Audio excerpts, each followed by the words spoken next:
Welcome to Patty's Aquatics.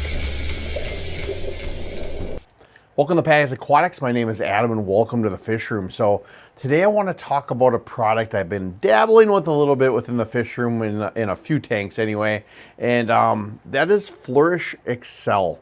Now what this is, if you're not familiar with it, it can be, there's different lines from different companies of the same type of stuff. It can be talked about as like a liquid CO2. Now it's really nowhere near is this going to do what CO2, the gas, would do for your tanks and for your plant growth. So don't be mistaken there. This is basically an additive from what I was reading. It's a form of organic carbon. So it can help a little bit with your tanks from what I see.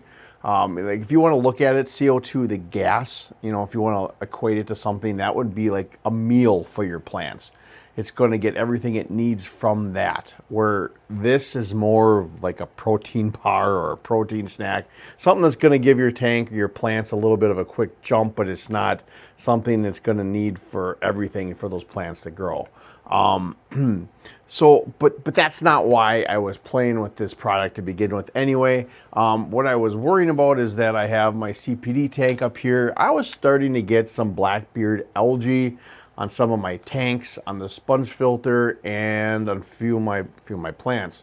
And I remember back in the day, I used to use, I don't know if it was this, I definitely use hydrogen peroxide to spray, spot treat that blackbeard algae. But then when I was reading some stuff online, I came across this again, Flourish Excel, about spot treating with this, because this is also an algicide that's within this, the chemical, the additive that's in here for that also is an additive, or an algicide, excuse me. So I thought, let's try this in my tanks. So what I want to do is I want to show you guys, we'll turn the camera on and I'll show you my CPD tank and some of the plants in the filter now. I didn't take much footage before, so I'm not really going to have anything, but I had blackbeard algae on there and I treated this probably about week and a half ago or so. Well, let's just turn around and I'll explain more.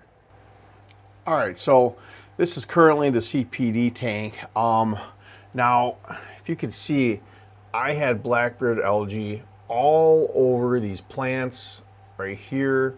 It was all over my sponge filter and the outtake tube here. Had it all over my dwarf sage in there.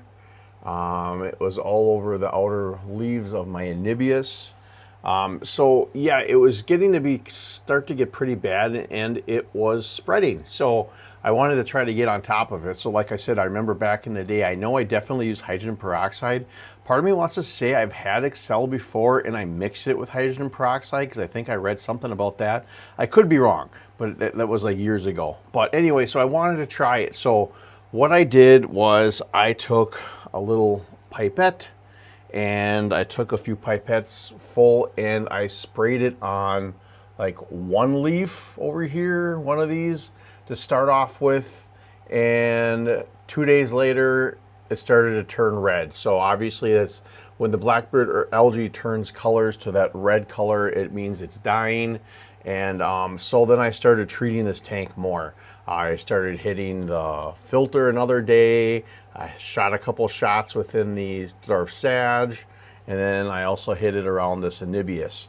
And then it's gradually been dying. Now, like I said, it's been, I can't remember, it's been at least a week and a half, maybe 2 weeks tops, and it's slowly dying off. And what's happening now is obviously as it dies, you have snails and you have shrimp that are sitting there and are going to start to eat it off.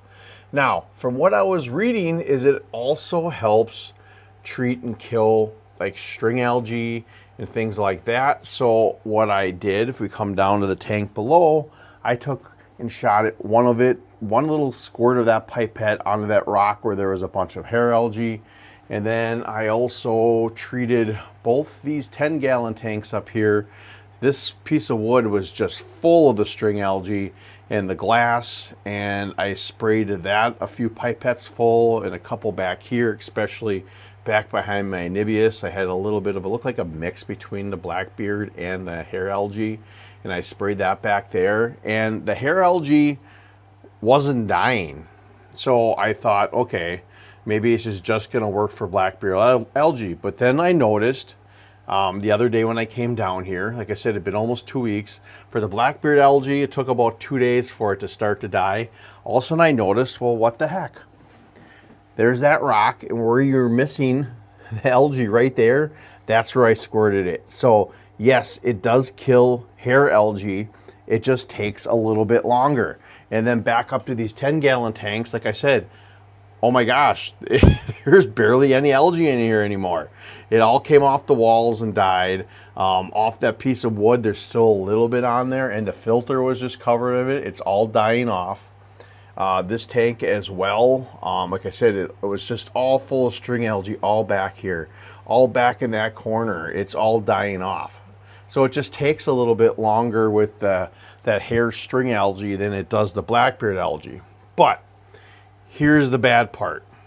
This algicide that is in this chemical is also it's not good for some sensitive plants. It can melt in plants. Now, I've always heard about Vallisneria, dwarf sage, that it can wind up melting some of your leaves back because they don't like that. I can't remember what it's called. I'll put it at the bottom here. Gluten. I'm bad at pronouncing words. That's my fault. But anyway, I thought for sure these would melt. They didn't. But here's the bad part of this. My crypts all melted back there. And I did have to do a water change, but I purposely was going to wait till after this video so you could see a lot of that plants that are melted back there. Those all melted back in that corner. This one up here was all starting to melt. This one's not as bad as the one back there. So that was a little bit infuriating a little bit. So it's like, do you take the black-bearded algae or do you take your crypts melting that take forever, you know? So that sucked, 100% sucked. But what I think is I may have overdosed this tank a little bit too soon, and that very well could have been the reason why they melted, because I do have crypts in here, didn't melt. I have crypts in here and didn't melt. So my thinking is I put too much in here. Because up with the my dwarf sage in here, I seriously, I think I only put like 2 squirts of this pipette in there, and that did enough. So what I've kind of realized with this product is I don't need it for CO₂. The carbon isn't going to hurt. I think this would be beneficial for low maintenance tanks. Little, you know, not high tech, low tech is probably the word I'm looking for, where you want to add a little bit in there once in a while. I don't think it's going to hurt. I think it might actually help your plants a little bit, but I don't think it's like a, you know, make or break type thing. But what I think this could very well help is a few of my tanks that have been struggling with this string algae is to maybe just treat it a little bit here or there. That might help kind of keep that algae in check a little bit and take until my tanks can actually completely balance out and find that balance and get rid of that algae for good. That's my thinking anyway. So I think in the future, I still will treat this tank, but I'm going to do what it says recommended on the back. The directions say for your initial use or after a major water change, use 1 capful for every 10 gallons. And thereafter 1 capful for every 50 gallons. So daily or every other day. So I think I don't need to use anywhere near that. I would say maybe more once a week for me, just to add like a little capful or something in here, just to kind of help wait until some of this hair algae diminishes. The same with this one down here. I haven't done anything with this tank except try to spot treat that rock right there, because I do have crypts in here, and I think I will treat this tank next and we'll see what happens. Just do the water column, or maybe just kind of spot treat some of the hair algae that's in here. This one needs a water change too. They all do actually. I was waiting, like I said, till after this video to show that, but that's kind of what I learned from this product. I said it does kill black-bearded algae. It does kill hair algae. Just takes a little bit longer from what I've seen. Like I said, blackberry algae took about 2 days for it to start to die. We're 2 weeks in. Now I could probably go in there and clean those leaves off and they'd probably come off, but I figure it's a food source for the shrimp and the snails that are in my tank, so I'll just leave it, and it should eventually just die off anyway, and it already has been. So that's the plan with that. So it works. It just be careful if you have any type of sensitive plants. I would probably be a little more lenient with how much you put in there if that is the case. I unfortunately learned my lesson with these. I really love those crypts back there, and they really melted big time. This one probably melted half of what it was as well, but I have new growths and they will come back. It's just, you know, it's unfortunate. But I also got new plants for this tank a while back too. I got them at a swap meet, so to try to help with stem plants in here to try to suck up more of the nutrients that are in this tank to help get rid of this algae as well. So that's the plan.